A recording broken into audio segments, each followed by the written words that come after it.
Et bonsoir à toutes et à tous les amis, j'espère que vous allez bien. On se retrouve ce soir comme d'habitude le week-end pour faire le débrief hebdo de la semaine et surtout pour préparer la semaine qui arrive. Alors on a été sur une semaine un petit peu light, un petit peu plus calme sur les marchés. Il y avait peu de catalyseurs macroéconomiques, on a eu un week-end prolongé, donc personnellement j'en ai profité aussi pour décrocher un petit peu des marchés, mais on va quand même refaire un petit point sur ce qui s'est passé et puis très très rapidement se tourner vers la semaine qui nous attend, qui elle s'annonce particulièrement intéressante. Juste avant de commencer, comme d'habitude, je vous invite à vous abonner si ce n'est pas encore déjà fait et à nous rejoindre dans le serveur Discord. Vous avez tous les liens en bio et en description. C'est vraiment là-bas que tout se passe, donc n'hésitez pas à nous rejoindre. J'en profite aussi pour vous partager deux petites infos toujours très très importantes. La première qui concerne notre levée de fonds. La phase publique est désormais on live, on vous l'a annoncé il y a 2 semaines maintenant.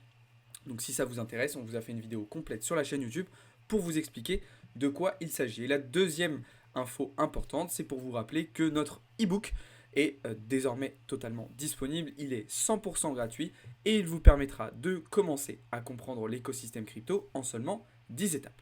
Allez, c'est parti, on va commencer cette vidéo comme d'habitude avec un petit point sur les actualités de ce week-end et on commence avec un petit point économique du côté américain concernant la dette des États-Unis. Goldman Sachs qui nous apporte un nouveau point de vue sur la situation de la dette américaine qui est pardon, en réalité bien moins bonne, entre guillemets, bien plus dangereuse que ce qu'on pouvait imaginer jusqu'à maintenant.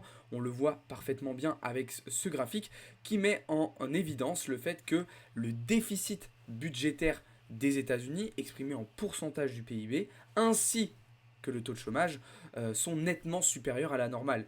Et ça, c'est problématique parce que c'est des choses qui peuvent arriver lorsque les États-Unis sont en guerre. On l'avait observé, et bien notamment durant la guerre du Vietnam. On l'avait observé un petit peu aussi à la fin des années 80 et suite à la crise des subprimes. Mais là, regardez, on est sur des niveaux qui sont totalement délirants. Alors, c'est pas uniquement aux États-Unis qu'on observe ça, on l'a vu dans certains pays européens, mais c'est un vrai problème et cela pourrait avoir des répercussions catastrophiques sur l'économie américaine, mais pas seulement, puisqu'on sait aujourd'hui qu'on est dans un monde multipolaire et qu'une économie américaine qui vacillerait aurait un impact sur les économies européennes et aussi asiatiques. On enchaîne tout de suite avec une deuxième actualité désormais qui concerne aussi les États-Unis, mais cette fois-ci plutôt d'un point de vue crypto, puisque ARK 21 Shares a fait une demande de modification de son ETF Ethereum Spot qui exclut désormais l'option stacking. Effectivement, ARK Invest, donc le fonds d'investissement ARK Invest, a donc lui aussi fait une demande d'ETF Spot Ethereum à la SEC, donc le régulateur financier américain. Et en fait, si vous voulez, ils avaient proposé de base une option de stacking, donc ce qui permettait d'augmenter en gros les rendements, tout naturellement. Et puis ils ont décidé de modifier ça et de supprimer cette option-là. Alors un petit peu surprenant. Est-ce que c'est parce que l'aspect DeFi justement peut être un élément négatif, en tout cas un élément qui va peser contre eux dans la balance face à la SEC? Peut-être que ça peut être ça d'un point de vue compliance, d'un point de vue régulation. Ils se sont peut-être dit que c'était un petit peu trop risqué pour le moment de laisser cette option-là. Parce que c'est vrai que c'était quand même plutôt une bonne idée, personnellement je trouve, d'un point de vue investissement déjà, mais aussi pour se démarquer de leurs concurrents, puisque c'était quelque chose qui n'avait pas été proposé dans les autres fonds d'investissement. Donc voilà, on vous tiendra au courant. Actualité suivante qui est directement en lien justement avec ces ETF Ethereum. Donc vous savez que là, dernièrement, la SEC a repoussé ses deadlines concernant les ETF. On s'attendait à une acceptation sur ce mois de mai. Finalement, on parlait peut-être plutôt de la fin d'année 2024. Et on a Eric Balchunas, donc un expert Bloomberg dont on vous parle très souvent, puisqu'il a souvent de très très bonnes infos et de très très, très bonnes analyses. Et bien lui considère que les ETF Ethereum Spot ne seraient peut-être pas acceptés avant la fin 2025, ce qui nous ramène beaucoup plus loin. Et là, ça serait un peu moins positif parce que du coup, ça arriverait alors que le bull run serait déjà peut-être bien entamé. Donc c'est un petit peu dommage. Bon, moi je pense qu'en réalité, ils le seront avant. J'aimerais comprendre pourquoi lui pense que ça va être aussi tardif. Mais en tout cas, c'est une information qui est quand même bien évidemment à prendre très très très sérieusement au sérieux. Et puis on termine avec une dernière actualité, alors là qui est clairement positive pour les cryptos, mais pas seulement, puisqu'on observe que la masse monétaire M2, donc c'est une catégorie de masse monétaire, est en train d'augmenter et de repasser en positif depuis la fin de l'année 2022, ce qui n'était pas arrivé depuis un bon moment maintenant. Qu'est-ce que ça veut dire? Eh bien, c'est que la liquidité revient et va revenir sur les marchés. Si on spécifie sur Bitcoin et sur les cryptos, ben on voit que voilà, il y a eu les ETF, on voit et on a appris dernièrement qu'il y avait de nombreuses banques qui avaient acheté du Bitcoin. Tout ça va évidemment être positif pour les marchés et notamment pour celui de la crypto, puisqu'on vous l'avait expliqué déjà depuis plusieurs mois, mais ce dont a besoin le marché crypto aussi pour prospérer, c'est une liquidité fraîche, une liquidité entrante. Et là, c'est vrai que depuis plusieurs mois maintenant, certes, on a de la liquidité qui entre sur le marché, mais la majorité de la liquidité, c'est une liquidité qui était déjà présente, soit par des gens qui avaient déjà investi en crypto, soit en fait par des institutionnels qui se sont repositionnés, comme on l'a vu par exemple avec les ETF. Donc c'est très très important de comprendre ça, et c'est un autre élément qui me rend de plus en plus confiant, de plus en plus bullish à moyen long terme, notamment sur les cryptos et sur le bull run qui est à venir. Voilà un petit peu pour les actualités du jour, les amis. On va rester sur l'écosystème crypto et on va parler évidemment de ce qui s'est passé cette semaine. Je vais juste boire une petite gorgée d'eau et on passe tout de suite à la suite. Alors, on a eu une semaine un petit peu compliquée sur les cryptos. Clairement une semaine qui a été plutôt baissière avec un Bitcoin qui est de nouveau revenu s'appuyer aux alentours des 60 500 $. C'est quelque chose qu'on avait totalement anticipé, qui était totalement prévu, d'accord. Mais ce mouvement de correction n'est peut-être pas terminé. Moi, je vous avais expliqué que la zone vraiment intéressante à venir récupérer serait celle des 59 000, 59 500 $. C'est toujours le cas selon moi. D'ailleurs, lorsqu'on observe l'order book, eh bien, on identifie toujours énormément d'ordres d'achat justement entre les 59 000 et les 60 000 $. La petite singularité et le petit changement qu'on a eu par rapport à ce qu'on avait semaine dernière, c'est qu'on a de nouveau beaucoup d'ordres qui se sont rajoutés justement entre 54 000 et les 60 000 $. Vous voyez, on a énormément d'ordres d'achat, on a vraiment un marché qui est tapissé vers le bas et c'est quelque chose qui pourrait justement potentiellement, je dis bien potentiellement, attention, nous ramener plus bas que les 59 000 $. Donc voilà, globalement, on est toujours à peu près dans la même configuration sur du moyen terme sur Bitcoin. Donc moi, je vous avais montré, vous voyez ce dessin orange la semaine dernière, le scénario que j'attendais selon moi. Donc il s'est un petit peu décalé dans le temps, mais voilà, on est toujours à peu près dedans. D'accord. Mon objectif étant toujours de revenir chercher en direction plutôt des 59 000 $. De ce fait, tant que Bitcoin n'a selon moi pas atteint les 59 000 $, c'est pas forcément le bon timing, le bon momentum pour se repositionner à l'achat sur les altcoins. Alors quand je dis à l'achat sur les altcoins, je parle bien d'achat futur avec effet de levier. Bien évidemment que là vous pouvez, et j'ai même envie de dire vous devez, profiter de la correction actuelle que l'on a sur le marché depuis plusieurs jours, voire même plusieurs semaines maintenant, pour ajuster, recharger vos investissements en spot sur certains altcoins. Ça, c'est une évidence. En tout cas, la situation pour le moment sur Bitcoin est toujours la même. À plus court terme, désormais, justement, on pourrait s'attendre à peut-être à court terme un retour dans cette FVG 4 heures qui a été créée donc vendredi après-midi, peut-être revenir chercher aux alentours des 62 000 $ avant de repartir vers le bas.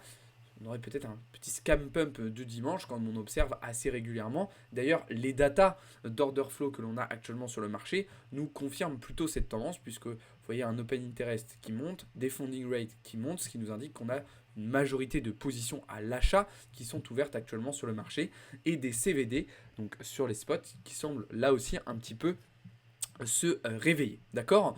Donc mon plan va pas forcément changer là dans les prochaines heures. Je vous ferai déjà un autre point demain matin pour vous dire un petit peu où est-ce qu'on en est et s'il y a des ajustements justement dans ce scénario que l'on travaille depuis plusieurs jours maintenant.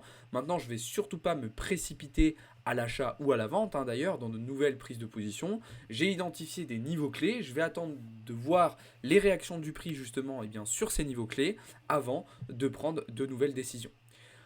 On a quand même, je vous en avais parlé fin de semaine dernière, pas mal de data qui sont bullish, mais on a encore quelques petits éléments qui le sont moins, notamment ce qui se passe du côté des ETF, où après 2 belles journées d'entrée nette, on est repassé sur des sorties sur les ETF spot Bitcoin, d'accord, et avec des ETF spot Bitcoin donc asiatiques qui ont aussi eux aussi un lancement beaucoup plus compliqué que ce qui était attendu et que ce qui était prévu, pardon.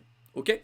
Donc voilà un petit peu ce que je pouvais vous dire sur Bitcoin. Sur Ethereum, eh bien c'est la même chose, pas de changement pour le moment. On est toujours un petit peu en stand-by avec cette zone support des 2700 $ en dessous qu'on surveille et qui pourrait justement être un bottom intéressant. Maintenant, on n'a pas de certitude sur le fait que ce niveau-là sera récupéré, puisqu'on a observé quand même qu'Ethereum était beaucoup moins sensible à la volatilité ces derniers temps par rapport à ce qu'on avait pu avoir sur Bitcoin.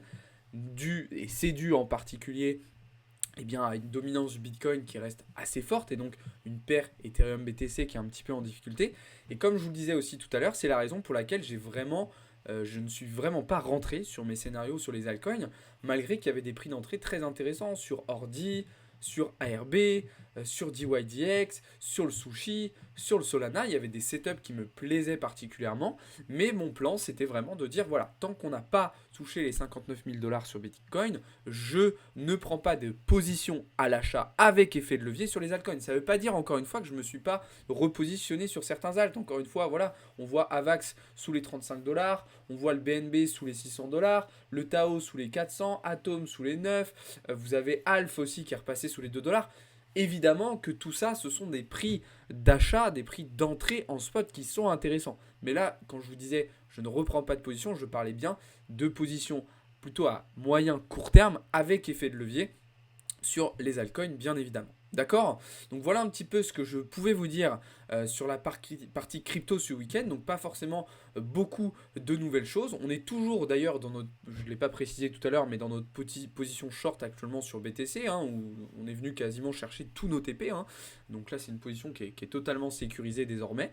Et puis on verra un petit peu ce qui va se passer voilà, sur la fin de ce week-end. Et puis sur la semaine prochaine, vous allez voir juste après, qui s'annonce particulièrement intéressante et qui sera probablement beaucoup plus volatile que ce qu'on a pu avoir cette semaine où c'est vrai, cela a été un petit peu plus calme. D'accord? Donc voilà, maintenant que ça c'est dit, on va pouvoir désormais basculer du côté des marchés financiers traditionnels sur lesquels, là aussi, il y a pas mal de choses à dire.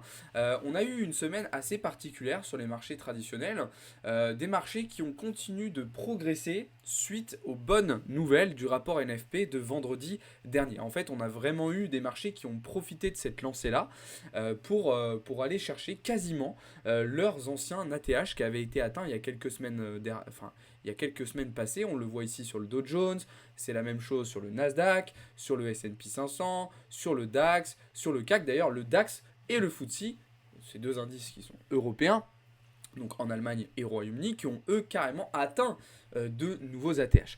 D'ailleurs, en parlant du Royaume-Uni, petit aparté, mais donc on a eu la Banque centrale anglaise qui a décidé à nouveau de maintenir ses taux à 5,25%, mais on a eu des datas macroéconomiques qui ont été vraiment positives, ce qui a expliqué en partie cette continuation haussière assez extraordinaire que l'on a pu observer sur le FTSE. Alors justement, en parlant de macroéconomie, vous le savez, cette semaine a été particulièrement light, on n'avait quasiment aucun catalyseur macro. Par contre, attention, la semaine qui arrive s'annonce beaucoup plus agitée. Demain devrait être une journée plutôt calme, mais à partir de mardi, ça va changer puisqu'on aura le taux de chômage justement au Royaume-Uni, l'inflation en Allemagne et en Espagne.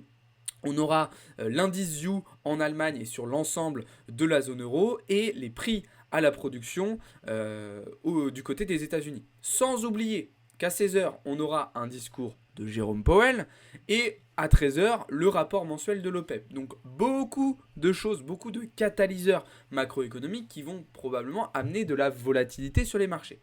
Sachant que ça c'est mardi, mais dès le lendemain, on aura aussi une très grosse journée qui nous attendra avec la croissance sur la zone euro et surtout les chiffres de l'inflation avec le CPI aux États-Unis à 14h30. Un CPI qui, pour le moment, est attendu à 3,4% contre 3,5% précédemment. Donc une inflation qui repartirait un petit peu à la baisse, ce qui serait plutôt cohérent au vu des dernières données macroéconomiques que nous avons eues aux États-Unis. On aura aussi dans l'après-midi les ventes au détail américaines et les stocks de pétrole brut comme tous les mercredis. Jeudi, journée aussi très intéressante puisqu'on aura les chiffres du PIB, donc la croissance au Japon, et du côté américain l'après-midi, les inscriptions hebdomadaires au chômage, qui d'ailleurs jeudi, il y a quelques jours, ont amené pas mal de volatilité sur les marchés, et l'indice manufacturier de la fête de Philadelphie. Et puis on terminera vendredi sur une journée là aussi un petit peu plus calme, avec tout de même le taux de chômage en Chine, l'inflation cette fois-ci sur la zone euro et très peu de catalyseurs macro l'après-midi aux États-Unis. Donc on va vraiment avoir une activité de la semaine qui va être concentrée sur mardi, mercredi et un petit peu jeudi, et lundi et vendredi qui seront des journées un petit peu plus calmes où on en profitera plutôt pour faire de la gestion active de position et pour préparer en fait nos plans tout simplement pour la suite. D'accord ? Donc ça c'est d'un point de vue macroéconomique. On a senti le VIX, je vous en avais parlé, mais qui est redescendu sur des niveaux très très bas, ce qui nous indique quand même que les marchés sont particulièrement sereins, particulièrement confiants, malgré une conjoncture justement macroéconomique, mais aussi diplomatique, géopolitique, qui n'est pas forcément très rassurante. Donc on peut noter qu'à nouveau les marchés nous montrent une certaine forme de résistance, de résilience, et comme je vous l'ai expliqué, ça explique aussi pourquoi justement ils sont pour la plupart revenus sur leurs ATH, donc sur leur plus haut historique qu'on avait atteint il y a quelques semaines ou quelques mois maintenant. Alors comment je me comporte d'un point de vue prise de position ? Déjà il faut savoir que du coup avec ces différents mouvements, il y a de nombreuses positions que l'on avait prises ensemble qui ont soit atteint leur TP, soit sur lesquelles on a clôturé nos positions ABE. Donc actuellement, je n'ai quasiment plus de positions ouvertes sur les marchés. Il y a vraiment un gros tri qui s'est fait et ça fait du bien. Alors ça tombe bien, c'est arrivé pile au bon moment puisque du coup c'est arrivé dans un moment où j'allais en week-end, on avait un week-end prolongé, il faisait beau, donc franchement le timing était génial. Mais au-delà de ça, ça fait du bien aussi d'avoir moins de positions sur le marché. Ça va me permettre de repartir sur une base neutre, ça va repartir sur des bases solides, repartir quasiment de zéro. Maintenant, je ne me repositionne pas à la vente maintenant sur les indices. D'accord ? Pourquoi ? Parce que je viens de clôturer mes positions et parce que pour moi, il n'y a pas du tout de signaux baissiers, que ce soit sur les indices américains ou sur les indices européens.